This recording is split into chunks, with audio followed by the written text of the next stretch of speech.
안녕하세요. 오늘은 정말 뭐랄까, 가장 역설적인 물질이라고 할 수 있는 질소에 대해 이야기해 보려고 합니다. 이게 지구상 모든 생명의 기반인데 동시에 우리 세계를 위협하고 있거든요. 바로 이 질문이 오늘 우리가 파헤쳐 볼 핵심인데요. 인류에게는 엄청난 기적을 선물했는데 알고 보니 재앙의 씨앗이기도 했던 거죠. 자, 그 발명품의 이야기 지금부터 한번 시작해 볼까요? 자, 첫 번째 파트입니다. 질소, 생명의 코드. 질소가 도대체 왜 그렇게 중요할까요? 어떻게 우리 몸속 단백질과 핵산의 핵심이 돼서 말 그대로 생명의 모든 활동을 지휘하는지 그 근본적인 이유부터 한번 짚어보죠. 그러니까 질소는 그냥 공기 중에 떠다니는 그런 단순한 기체가 아니에요. 우리를 나로 만들어주는 분자, 바로 우리 몸의 단백질, 그리고 모든 유전 정보가 담긴 DNA의 핵심 재료라는 거죠.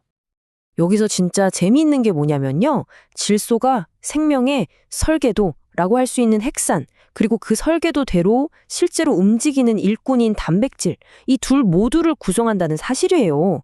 와, 그러니까 말 그대로 생명의 시작부터 끝까지 그 모든 과정에 다 관여하고 있는 셈이죠.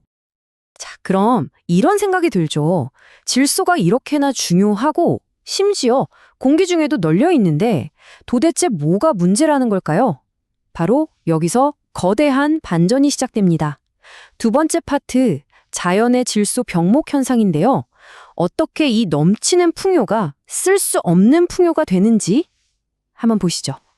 보세요. 우리가 지금 이 순간에도 숨 쉬는 공기 있잖아요. 이 공기의 거의 80%가 질소예요. 엄청나죠?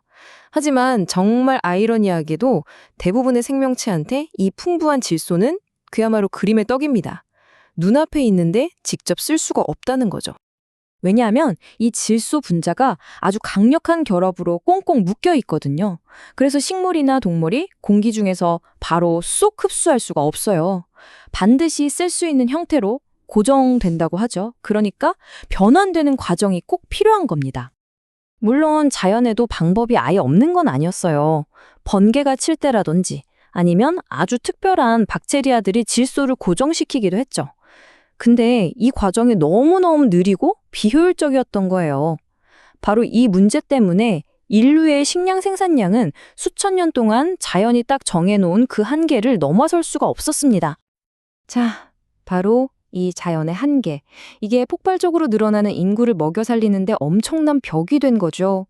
그리고 이 벽을 한 방에 무너뜨린 것. 그게 바로 세 번째 파트의 주제, 세상을 바꾼 발명, 하버보슈법의 탄생입니다.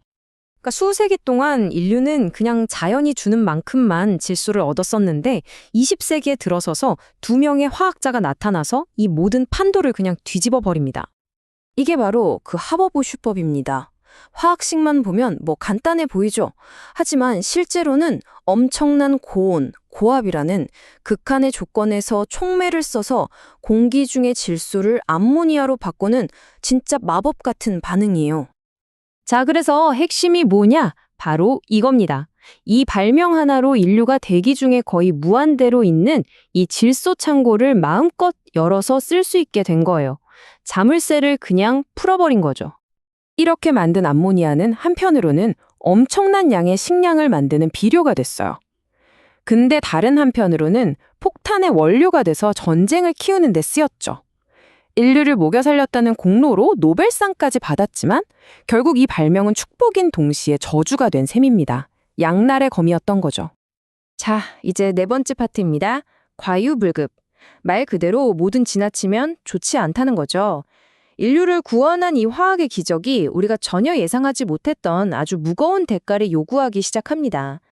가장 큰 문제는 바로 비효율성이에요. 우리가 그렇게 힘들게 만들어낸 비료의 절반 이상이 글쎄 작물에는 흡수도 못하고 그대로 강으로, 바다로 흘러 들어가 버리는 겁니다. 그리고 이게 우리 생태계를 망가뜨리기 시작하죠. 이렇게 통제불능 상태로 풀려난 질소는요, 그야말로 연쇄 반응의 방아쇠가 됩니다. 물에서는 녹조를 일으켜서 물고기들을 숨막히게 하고 공기 중에서는 강력한 온실가스가 되거나 스모그와 산성비의 원인이 되죠. 심지어 우리가 마시는 물까지 오염시켜서 건강을 위협하기까지 합니다. 특히 기후 문제를 한번 보세요. 이 질소 비료를 만들고 쓰는 과정에서 나오는 부산물, 바로 아산화질소인데요. 이 분자 딱 하나가 이산화탄소보다 무려 300배나 더 강력한 온실 효과를 낸다고 합니다. 와, 300배라니 정말 충격적이죠? 자, 그럼 이 엄청난 딜레마를 과연 해결할 수 있을까요? 마지막 파트, 순환의 재균형에서 공학이 제시하는 새로운 도전과 가능성 있는 해결책들을 한번 살펴보겠습니다. 전략은 크게 세 가지 방향으로 볼 수 있어요. 첫 번째는 애초에 비료를 훨씬 더 효율적으로 써서 낭비를 줄이는 거죠.